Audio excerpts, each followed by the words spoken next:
Closed captioning of this program is underwritten by AARP of the Virgin Islands.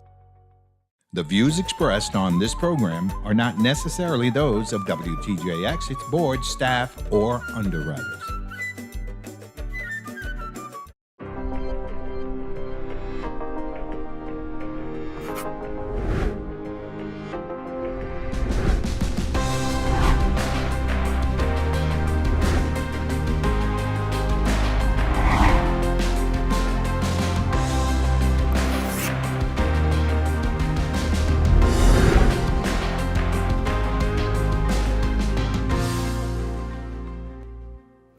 Good day and welcome to the League of Women Voters, Meet the Candidates Forum, a program produced in collaboration with WTJX TV for well over 35 years.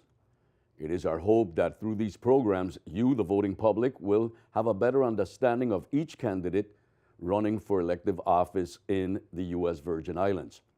We invite you to look at all our programs for the 2024 election year right here on WTJX TV, with candidates seeking office as a senator in the 36th legislature or as delegates for the Constitutional Convention. For the first time also, we are interviewing candidates for the boards of education and of election. Although all the candidates for these positions were invited, not all responded or accepted the invitation. But we are delighted to have here today two candidates running for the position of senator in the St. Croix district.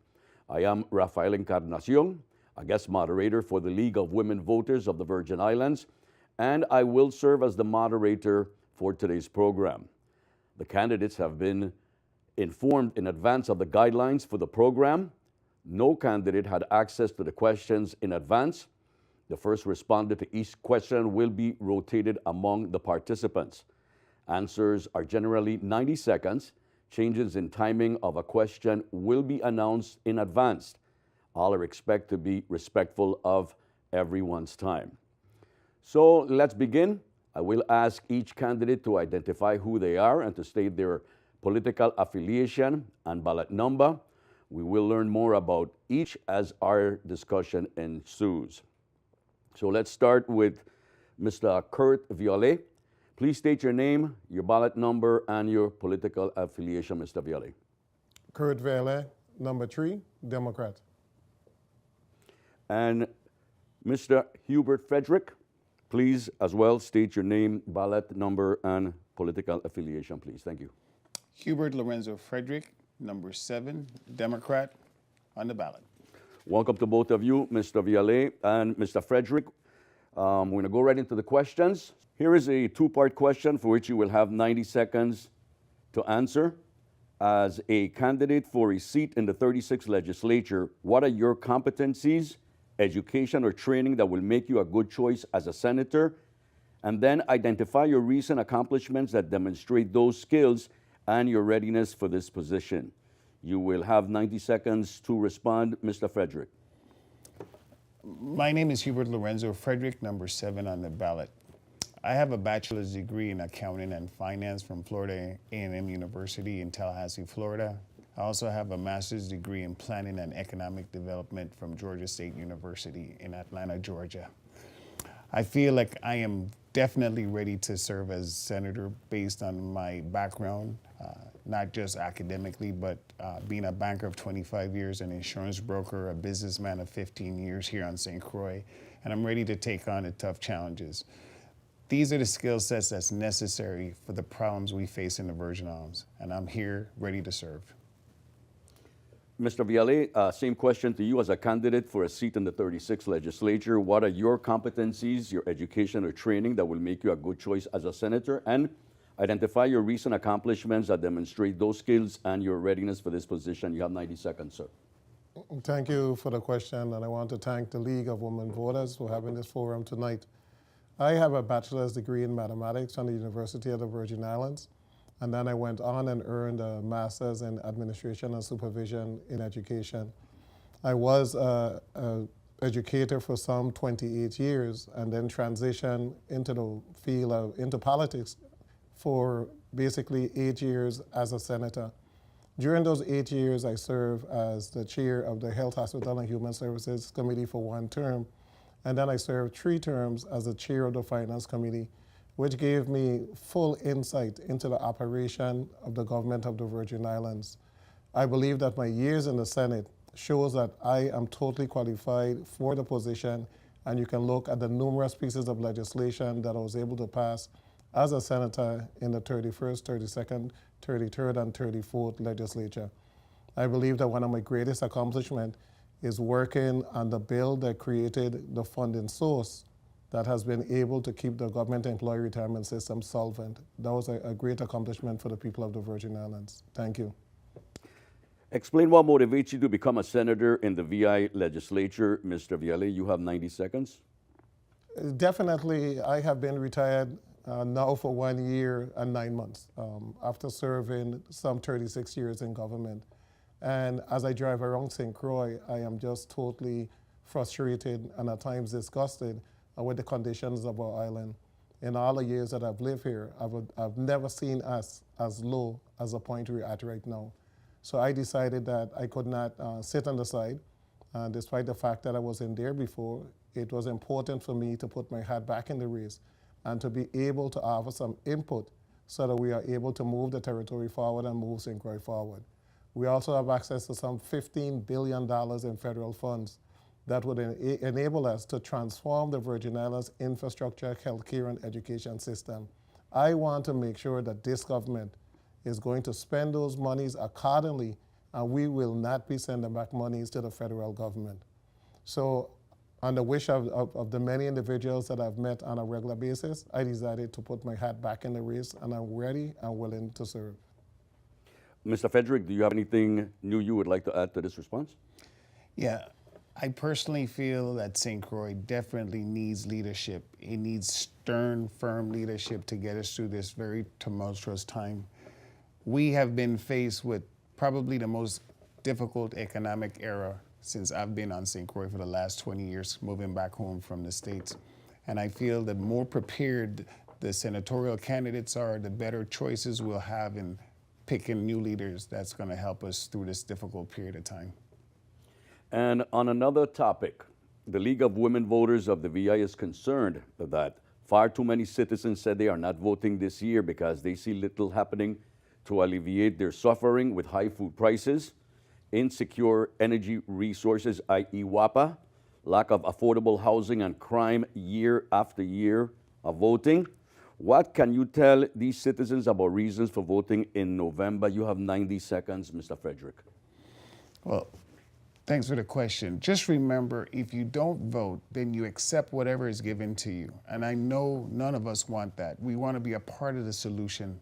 I'm asking everyone listening to this show to please make it your business to participate in this democratic process. This is how we choose our leaders.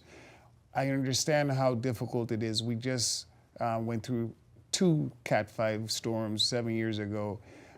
We still have issues dealing with WAPA. Food prices, inflation is still high and is expected to keep going up for the next couple of years. So we have some more tough times ahead. We've lost a lot of population, and we need to turn things around. There's no doubt about it. Here's the good part about it. The monies that we did receive is going to be transformational. I can't think of any other country this size, any other island in the Caribbean this size that was blessed to have this kind of money thrown at it to help rebuild. And I think if we put it together well, if we work together and come together as a community, instead of us bemoaning the plight that we're in, we will be able to celebrate the victory of a vibrant St. Croix, a vibrant Virgin Islands, and people will want to move back home and make this place what it used to be. Mr. Viale, do you have anything that you'd like to add to this response? Definitely. I mean, we're facing it every day that we go out and campaign, where individuals are telling us that they don't want to vote, they think that the vote wouldn't make a difference. But I always stop them and tell them, this is a fundamental right that was fought for. You can't take it lightly. You can't reach to the point that you're so upset that you don't want to become a part of the solution. Years ago, blacks and immigrants or minorities were not allowed to vote. Females were not allowed to vote. Now we have that opportunity. You can't allow the frustration that you're presently facing to stop you from voting, because that is exactly what they want. They want to make sure that there's a limited amount of individuals who are going to go to the polls to vote. This is your right. I'm encouraging every single Virgin Islander, every resident of St. Croix that is registered to vote, to make sure that you go out and vote either during early voting or on November 5th. You can't complain and don't want to be a part of the solution. Look at the candidates who are running. Make sure that you vote for individuals who love the Virgin Islands, who love St. Croix, and who will make an impact to this island. Vote, vote, vote. Thank you. Next question. There are 4 areas of major concern to the public as indicated by a survey of 2 years ago that still remain concerns today: education, crime, health, and WAPA. Let's talk about each.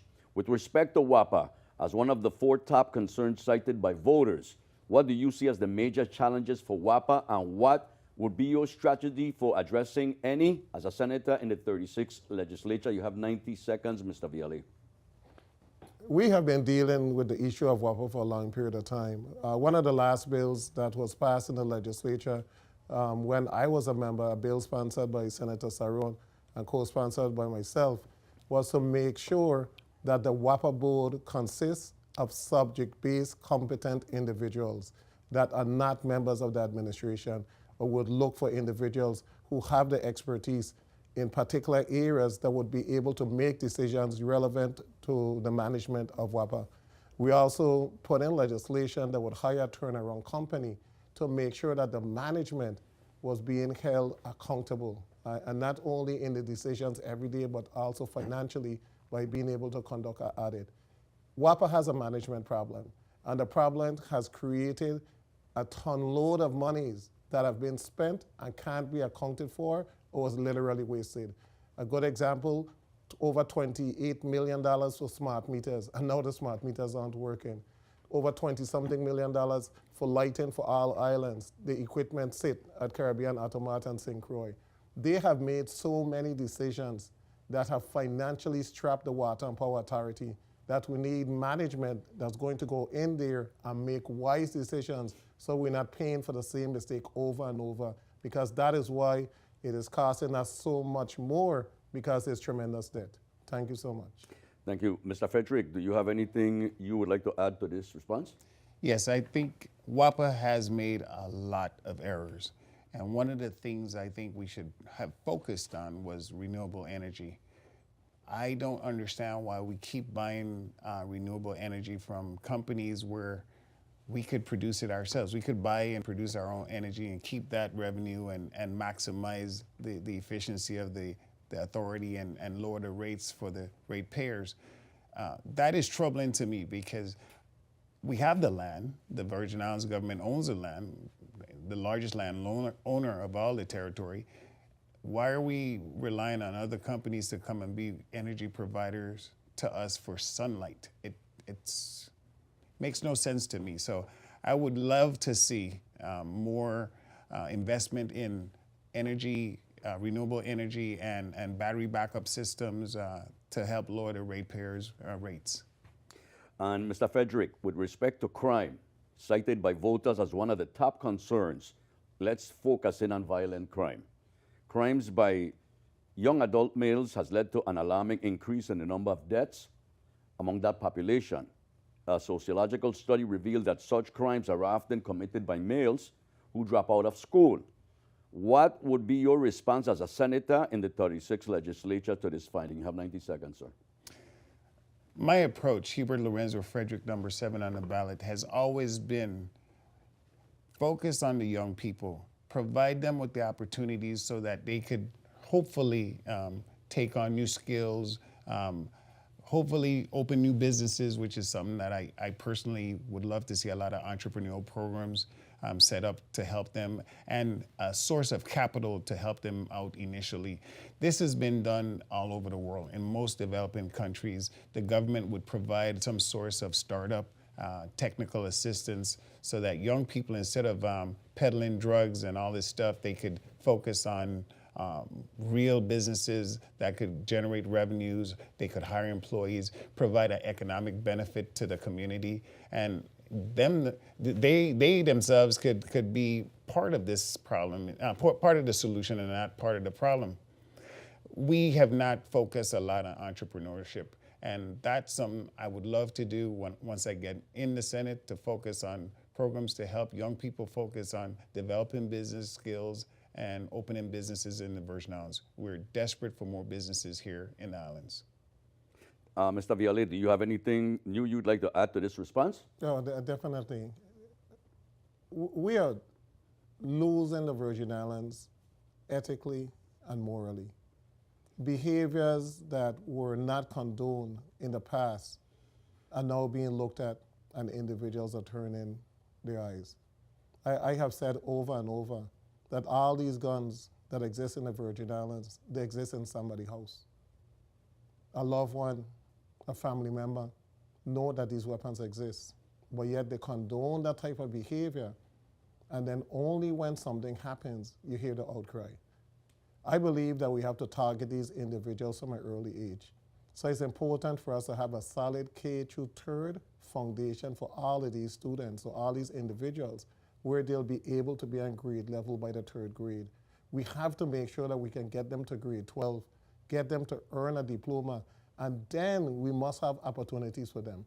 We got to go back to making sure that the vocational and technical school is fully staffed, and we're able to train individuals in the trades. We got to make sure that our children are academically prepared, that they can go to college. But we can no longer allow the option of just lying in the corner after you finish your grade 12, you drop out of school, an option. We got to take serious action to stop what is going on. And I'd like to ask you both, beginning with you, Mr. Viale. Sexual assault against our children is a concern in the community.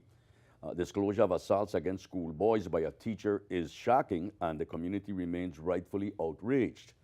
How can you as a senator protect our boys and girls with respect to the accountability of those adults entrusted with care for our children? You have 90 seconds. The laws are on the book. The laws need to be enforced. I was a former educator, and any student, any child that make a report to a teacher or administrator must be reported to the authorities, whether Division of Human Services or the police department. The report that was released in reference to that particular situation you're talking about was a totally bogus report, because they failed to name the individuals that were cited by the U.S. attorney who are involved in prior information. That is a total cover-up, because they don't want to name those individuals. It cannot be allowed, and it's already literally defined in the Virgin Islands Code that anyone that is involved in those type of situations must face a penalty. So it's just enforcement. There's Department of Justice. I expect to hear the Attorney General calling the U.S. Attorney Office to find out whose names are included in the complaint that was made by the student in reference to the sexual harassment that was taking place. It must be done, and it's going to send a message that this type of behavior is not allowed in our schools, and it's also not allowed in our homes or the community. Thank you. Mr. Frederick, would you like to add anything to this response? Yeah, I think accountability is going to be key in improving the safety mechanism that's in place for our students. When they come to school, when parents release their children in the care of the government, someone has to be accountable for that child. It makes no sense to let these students come to school and something allegedly happens, but there's no firm methods in place or procedures in place would follow through, and investigations and hearings and inquiries, whatever it takes to get to the bottom of what happened and who's responsible and what the applicable punishments are. We tend to always try to cover things up, sweep things under the table so it could go away, and the problem itself, the root cause of the problem, it still exists. So we need to identify any predator teachers that might be out there that we need to immediately get them away from our children. We need to make sure the system works so that if there's a report of a problem, that there's a process in place. The Department of Education needs to follow through on it. The Department of Justice or the police department has to be, everything has to work together for this to work. So once I'm elected, I would love to work with my colleagues in coming up with comprehensive policies and procedures that we could put in law to help make sure that this happens so that these won't just be allegations, they'll be followed through legally and there'll be a process. Thank you both. With respect to education cited by voters as one of 4 major concerns, what do you see as the primary challenges facing education today? And what would be your strategy for addressing them as a senator in the 36th legislature? You have 90 seconds, Mr. Frederick. I personally think the biggest problem we face, well, is two. One of the biggest problems is we really need to make sure our children know where they came from, who they are, and be familiar with their proud history. In addition, we need to make sure we teach and prepare our students for subjects that will provide them great jobs, a great standard of living, and something that will help the community as well. I believe in STEM. Science, technology, education, science, technology, engineering, mathematics curriculum that would be the best curriculum for our children to earn a high income and also for the community to get something back for it. It doesn't make sense to just send our students to 12 years of education and then off to college to major in a subject matter that they can't get a decent paying job. Then the problem still falls back on us to find, a way to increase their income when there's only so much the market will pay for certain type jobs. But those 3 or 4 things I could tell you, science, technology, engineering, mathematics, are the cornerstone of any community that will be growing and expanding and attracting business to come in and do business here. So that would be what I would suggest the Department of Education focus on in terms of the curriculum for our young people. Mr. Viola, you have anything that you would like to add to this response? Definitely the learning loss. If you go back to 2017, our students have not had a regular school year from 2017 to 2024. Whether it was a double session or shortened school day as a result of the hurricane or COVID, literally being home for some 2 years, working from a computer online. Every single study that has come out has shown that those students have suffered a learning loss of 1 to 2 years. In the Virgin Islands, our online teaching took place for 2 years, so the learning loss is really 3 to 4 years. It is very important that we create programs, we create after school, we create tutorials, we create extended school year to make sure that every single student by 3rd grade would be on the grade level that they're supposed to be. I have proposed that we individually test each and every student and we meet them at where they are. And we develop a tutorial program or extended program that would be able to work with that student in the area of deficiency to bring them up to the grade level. After that, we can have them go on to high school, they could join vocational programs, they could join STEM. And I must add that as principal, I was able to create a math science magnet program at the St. Croix Educational Complex from 1995, and it's still in existence up to now. Kurt Vele, number 3 on the ballot.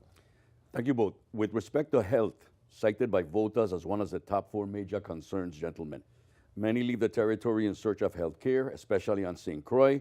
What do you see as the primary challenges regarding health care? And what would be your strategy for addressing them as a senator in the 36th legislature? You have 90 seconds, Mr. Viola. The attraction of skilled personnel is an issue. Globally and nationally, there are issues getting individuals to serve in nursing position and as physicians, and the lack of those individuals are having a serious impact on the Virgin Islands. We have a lack of doctors, we have a lack of nurses, we have a lack of specialized individuals, and because of that, we are consistently having to send individuals away.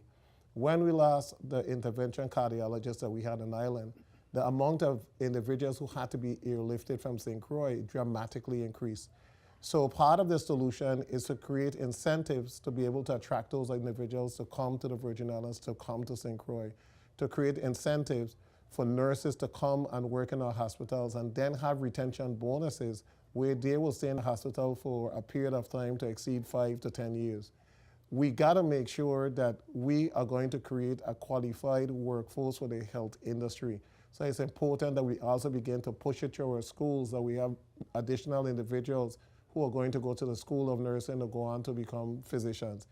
If we don't do that, even building a new facility won't solve the problem because we won't have the personnel to staff the facility. So we got to come up with initiatives as to how we're going to get skilled individuals to return to the St. Croix or come to St. Croix to fill those positions. Thank you, sir. Mr. Frederick, you have anything you'd like to add to this response? Yes, Hubert Frederick, number 7 on the ballot. I think for us on St. Croix, because we suffer more with healthcare, a poor healthcare system than they do in the other district. I was the former deputy commissioner of health, and I dealt with a lot of the problems that I see happening today. In fact, back then we had more staff, we had more personnel. The hospitals were functioning much better than they were today. Since then, we've had just a chronic loss of key personnel, and that has led to, a decline in our healthcare system. We were blessed recently by the $900 million we got from FEMA to help us rebuild our hospitals. That was like music to my ears when I heard the amount, because it's not going to take $900 million to build a hospital. But in fact, it will take that much to develop a comprehensive healthcare system, one where you could have now behavioral health, you could have, all the specialties that we need that we don't have now, because there's money to put in the programs that's needed to attract these specialists.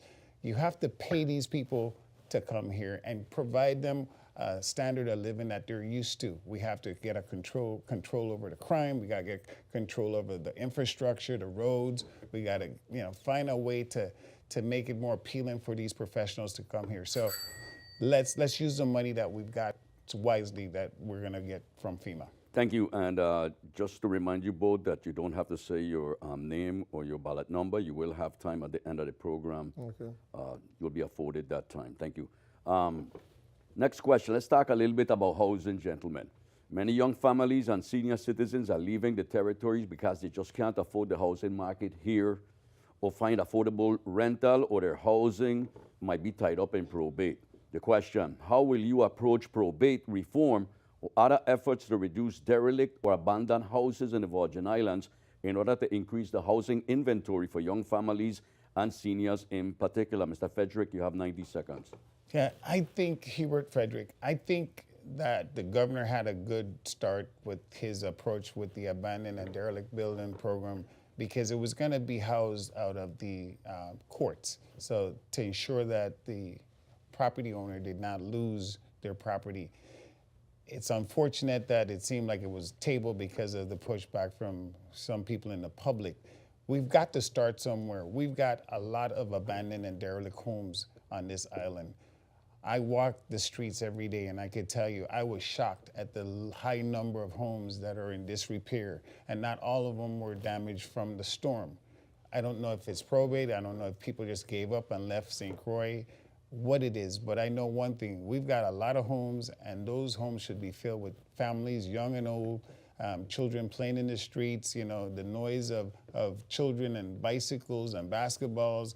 It's missing in most of our communities today because people gave up. They lost hope. And this is what we need to do. The new set of leaders coming in have to start remembering that St. Croix used to be a place people wanted to come to and live. We need to rebuild St. Croix. We have the resources now. We need to plan for that.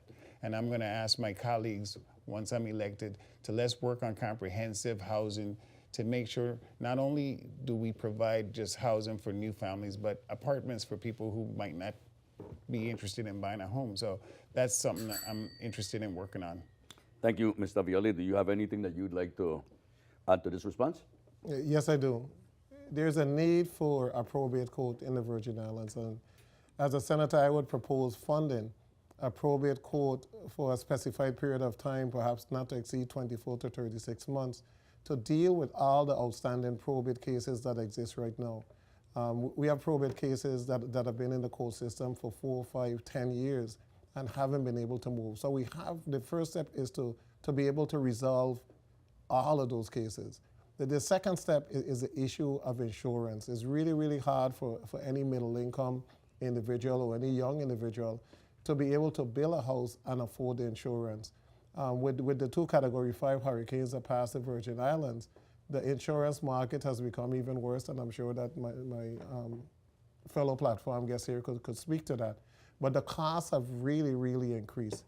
I'm a believer in the delegate to Congress, along with individuals from Florida and Texas and all of those areas that receive hurricanes, petition the president for national hurricane insurance, similar to the national flood insurance that now exists, because the market is too expensive. So even if you could afford the house and afford the mortgage payment, when you add on the insurance, it becomes unaffordable. So we got to do something in terms of insurance so that we could be able to move the housing market forward. Thank you both. Let's move on to the next question. Next question is about economic development.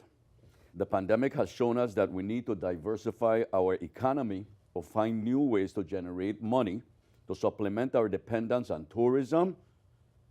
And what other opportunities do you see besides tourism and alcohol for diversifying our economy and bringing new dollars to the territory?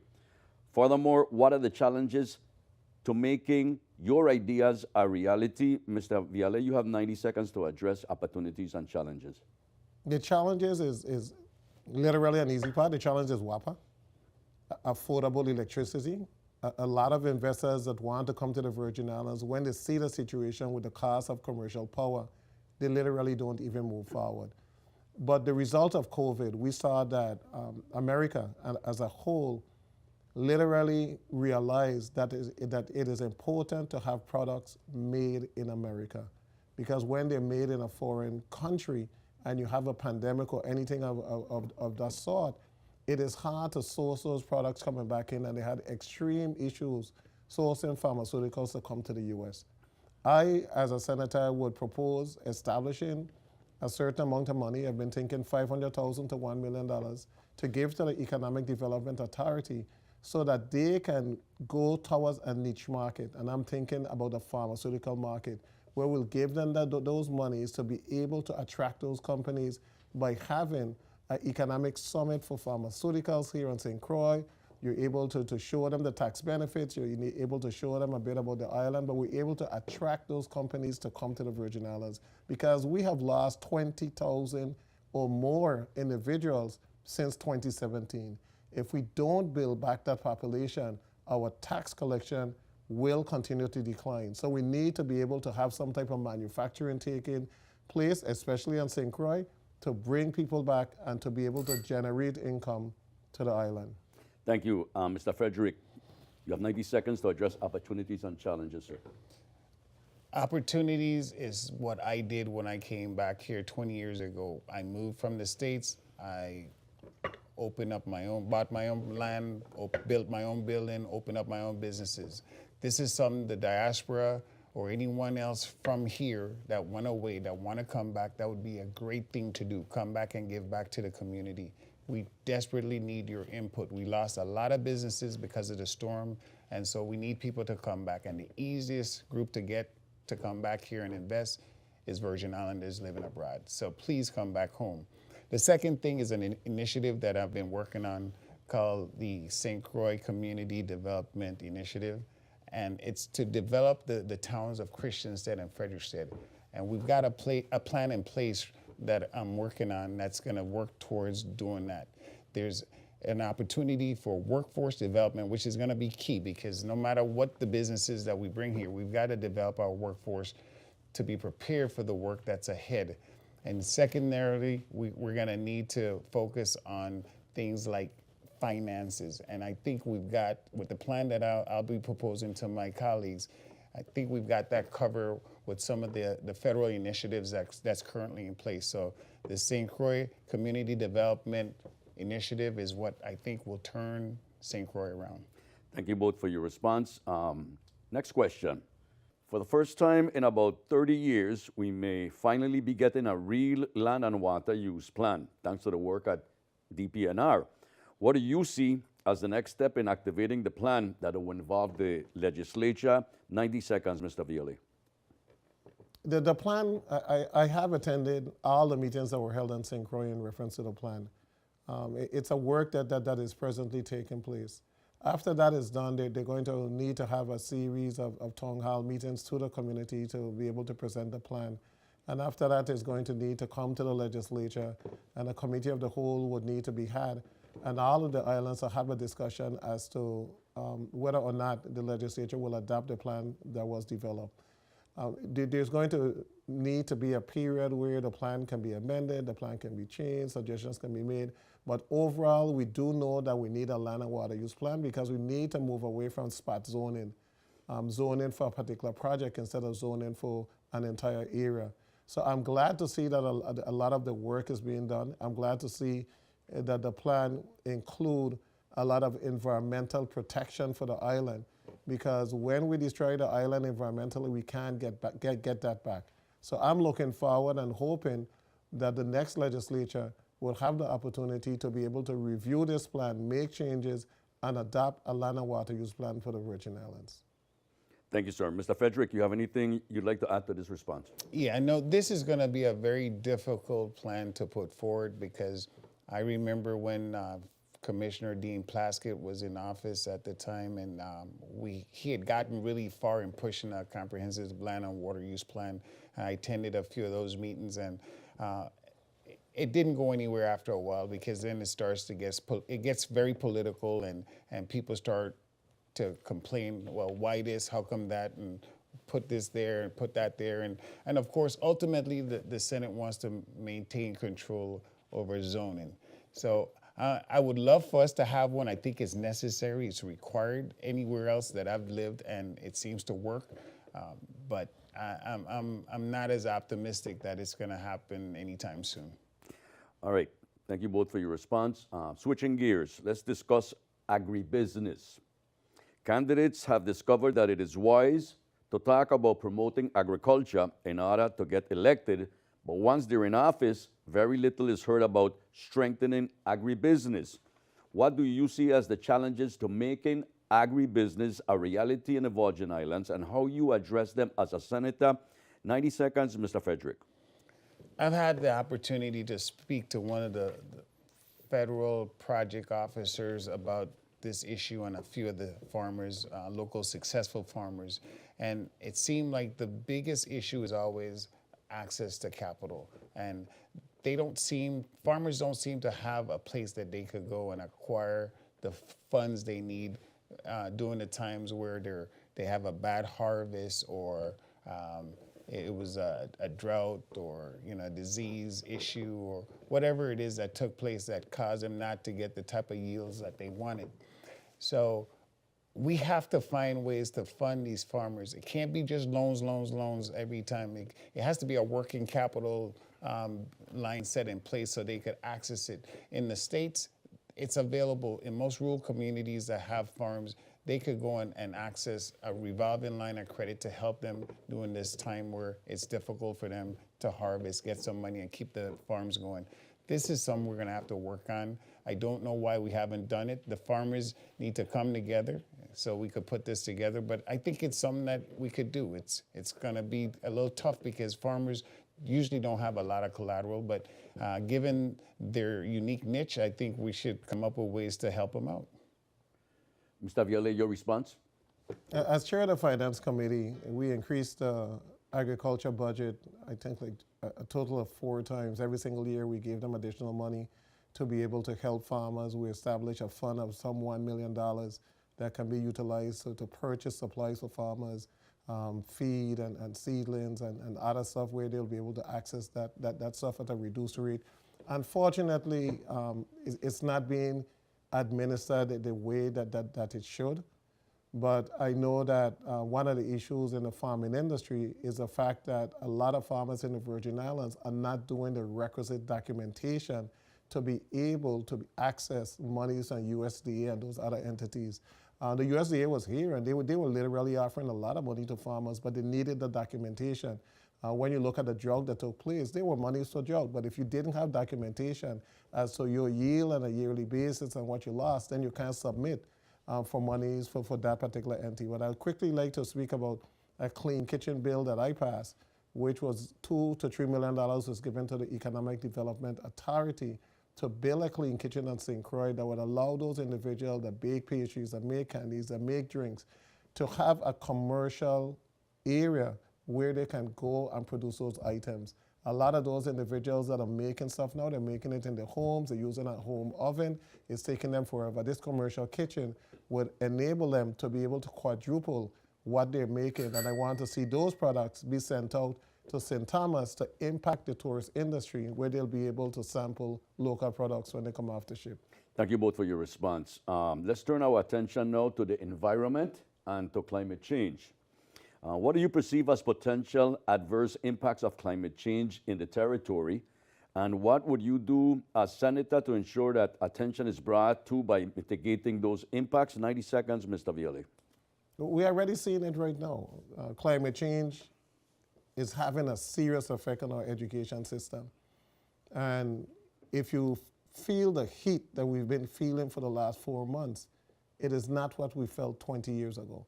So definitely with the heat index and climate change, I mean, we're having temperatures 104, 105 in classrooms that were not designed to be able to bear that type of temperature.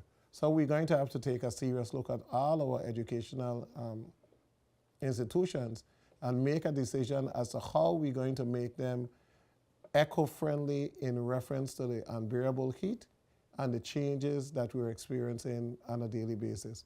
We also need to look at our shorelines. You could go by Laguna, you can see the deterioration on a regular basis as a result of the waves. You could go to the South Shore, you could go to Great Pond. So there's a need for us to look at the shorelines and begin to develop plans as to how we're going to be able to save those areas before they slowly erode into the sea. You could go to Cane Bay. You can see that the water is very close to the road. We can't just continue to sit and watch and believe that it's going to solve itself on its own. So we're going to have a serious discussion with DPNR and perhaps see how we can access some federal funds that would help us with the environment.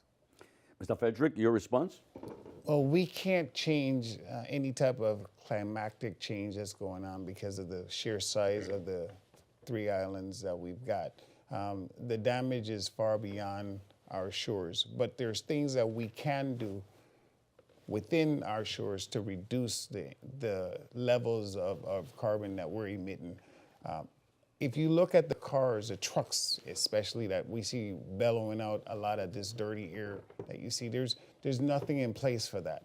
It's just, just dirty air being spewed out the exhaust.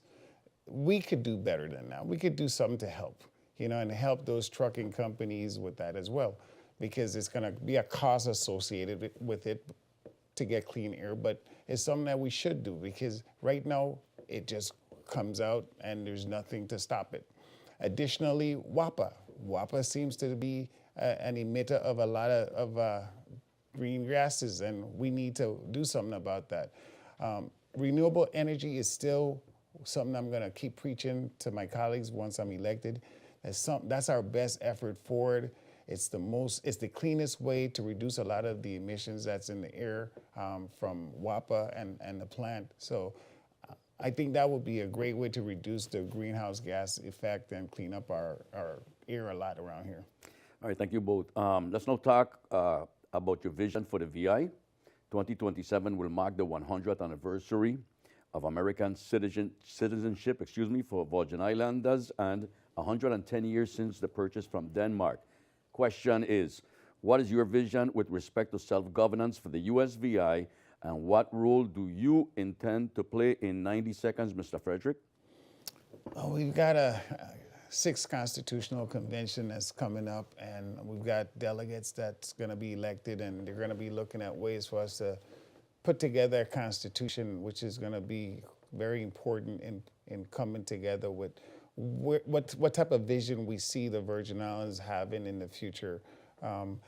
We need to have more say in the process. We didn't have a say in the Revised Organic Act of 1954. This would give us that opportunity.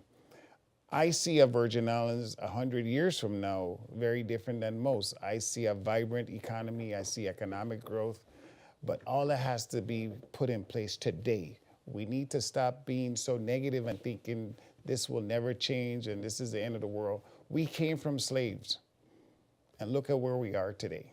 So I know for a fact we could get better because we have gotten better. It's just that we're not moving at a fast enough pace. I'm going to be the eternal optimist by saying, if we work together, continue coming together instead of fighting amongst ourselves, we could do great things here in the Virgin Islands. I am kind of disappointed that there's this big negative push going on right now, and it's making people feel like tomorrow will be another horrible day, but it's not the case. Tomorrow's going to be a beautiful sunny day. What you choose to do with it, with you and your family and your friends, it's up to you. I intend to celebrate any celebration to the best, to the fullest, and have the best time doing it. Thank you, Mr. Frederick. Mr. Viole, your response? This is the sixth time that we're attempting to be able to pass a constitution, and I think it needs to be the sixth and the last. Part of being able to provide a path for our own destiny is having a constitution that governs the Virgin Islands. So I'm hoping that those individuals who are elected to the Constitutional Convention can have a meeting of the minds, and not an argument of the minds, a meeting of the minds to produce a document that would once and for all be able to produce a constitution that is voted on and accepted by the people, and also voted on and accepted by Congress and the President and sent back to the Virgin Islands. We gotta get it done. If not, we're going to continue to be governed by the Organic Act, which is an act of Congress. So now we have that unique opportunity where individuals will be able to form a constitution. They can speak about having elected or appointed attorney generals. They can speak about the senatorial years that you serve, how much years you should serve as a senator, another position. There's so many changes that could go into a constitution, but it's important that we get it done. We can't continue to complain or continue to be not a supporter of getting a constitution passed for the Virgin Islands. I think it's one of the most important issues that we have right now. A lot of the other territories already have a constitution, so it's important for us to have one. Thank you. We're getting ready to wrap up. This is my final question to both of you gentlemen. Many citizens are appalled at white-collar corruption here in the territory. This includes the careless awarding of contracts to businesses or persons who are later revealed to be fraudulent, or the hiring of people with false resumes, or by government officials accepting bribes, all instances of corruption or white-collar crimes. Do you see the legislature being able to address this? 90 seconds, Mr. Viole. The legislature can't address white-collar crime with the exception of providing additional funding for Department of Justice white-collar division. The legislature can't arrest. But I'm hoping that the U.S. Attorney, who's presently investigating a lot of what is going on, really make sure that they begin to dig out that corruption that exists. As a senator on the floor, I have been very vocal in reference to seeing deals or seeing instances in which I think there's some type of fraud and abuse. A lot of time it has gone on deaf ear, and we're now seeing that some of those same concerns that I had in the legislature have now resulted in individuals being arrested. But there is a strong need for individuals who have access to monies, whether it is federal or local, to make sure that they don't treat those monies as if it's their own, but make sure that they spend those monies for the betterment of the Virgin Islands. So I am seriously hoping that anybody that is involved in any fraudulent activity is caught, and they're literally the reason why other individuals going into those positions would think twice about doing something illegal. It must come to a stop. It must come to a stop. Same question to you, Mr. Frederick. 90 seconds. I'm a certified fraud examiner and have been for over 20 years. Fraud is something that I don't care what community you live in, it exists. We're not unique when it comes to fraud. It's unfortunate when it does happen here because, of course, you know, we always hope for the best, but in reality, we know it happens. The issues currently seems to be more of a contract issue. You know, we seem to have problems with contract. WAPA has a problem with contracts. The government has a problem with contract. We need to get to a point where there's better internal controls put in place. And I plan to work with my colleagues once elected to make sure that laws are passed to make sure that there's certain internal controls that must be met before these contracts are executed. We've got property and procurement that's supposed to be the agency that deals with contracts, but these contracts we noticed didn't go through property and procurement. So that's something I need to understand why that didn't happen.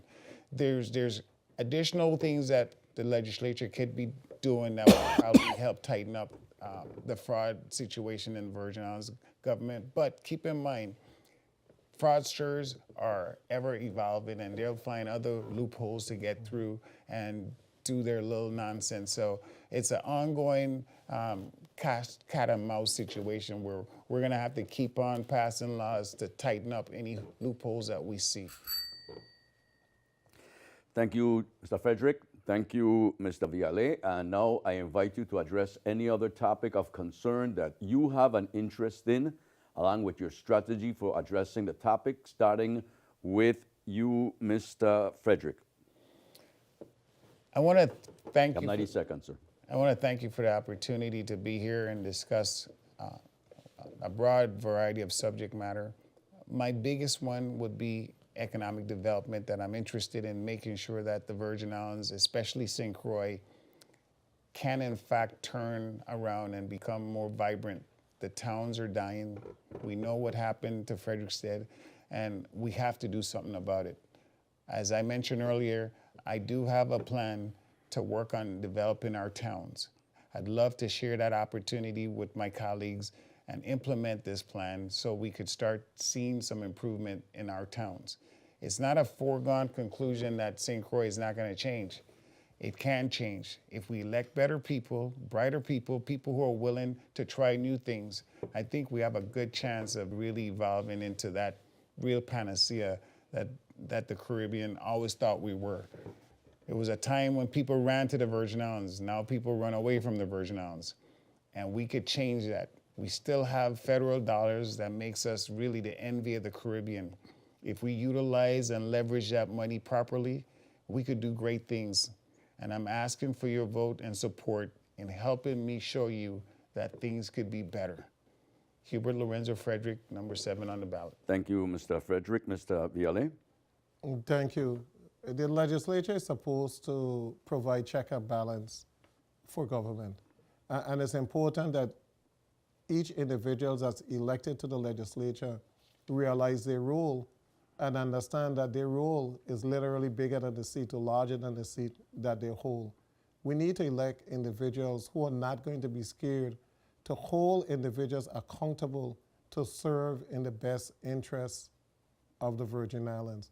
We can no longer just turn our head because you know somebody or they're a friend and you're not going to hold them accountable. We have some $15 billion. And that money comes with a lot of strings attached in terms of how we could spend it. We got to make sure that we are going to spend every dime of that $15 billion to transform the Virgin Islands. Right now, we have a situation in which the Department of Education risks losing almost $100 million that is going to be returned to the federal government shortly if they don't spend it. We have the Envision program that receives some $245 million, and they only spent $45 million, and the $200 million expire in 2026. It is our job as elected leaders to make sure that those monies that were allotted to the Virgin Islands are used wisely and used in a way that is going to improve the quality of life for St. Croix. We gotta address the roads, we gotta address the hospitals, we gotta address education. But uniquely, this is the first time that we have the money to do it. Thank you, Kurt Viale and Mr. Hubert Frederick. Now, each candidate will have 60 seconds each for a closing statement, starting with you, Mr. Viale. I have offered 36 years of public service to the Virgin Islands, 28 years in the public school system, educating the children of the Virgin Islands, 8 years as a senator, 3 years as the chair of the Finance Committee, and producing budgets that resulted in the government being able to pay the bills. I am humbly asking for the people of the Virgin Islands to look at my service, look at my record, look at my accomplishments, and I'm asking you to humbly vote for me on November 5th. I am asking you to go to the polls. Do not become lost in this system and not want to vote. Vote on November 5th and allow me to humbly request one of those votes that you are going to give. Thank you. Thank you, Kurt Vialet. Hubert Frederick? I've spent the last 2 years reintroducing myself to the community. I'm a businessman, so I focus on my businesses. But I've also done more things in the community that you might not have been aware of. For example, for the last 18 years, I was the founder and director, treasurer of the St. Croix Track Club, where Michelle Smith is our sports ambassador. She came through that program. I've been on the board of directors for the Christiansted Federal Credit Union for 5 years. I was a treasurer there. And recently, I was on the SBDC, the Small Business Development Center Board, Advisory Board for over 3 years. I come with 25 years of banking experience. I'm an insurance broker. I'm a businessman of over 15 years with a payroll to back that up here in the Virgin Islands. I come to you asking for your support. I humbly ask that you support me as a candidate because my ideas will help move St. Croix forward. Thank you, Hubert Frederick. Thank you, Kurt Vialet. Thank you, candidates, and thank you, viewers. And thank you, WTJX TV and staff, for today's program. The League of Women Voters hopes that this program has helped you, the voter, in understanding of the candidates, and in so doing, inform your vote in November. The League reminds you that your vote determines the future of these Virgin Islands. Every vote does count. During elections, we often see an individual who barely makes the cut because a few more people did vote, or one who barely loses and wishes if only a few more persons had voted. So, let your voice be heard by your vote. It's your right. Take it. Thank you for watching. I'm Rafael Encarnacion, your guest moderator for the League of Women Voters of the Virgin Islands, saying vote early or vote in November, but please, just vote.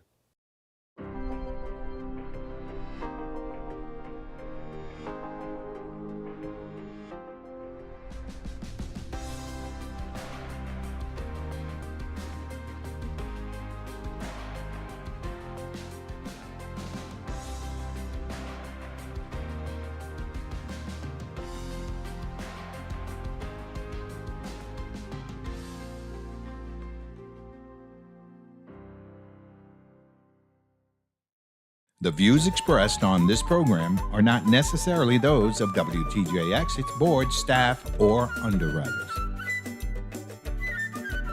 Closed captioning for this program was underwritten by AARP of the Virgin Islands.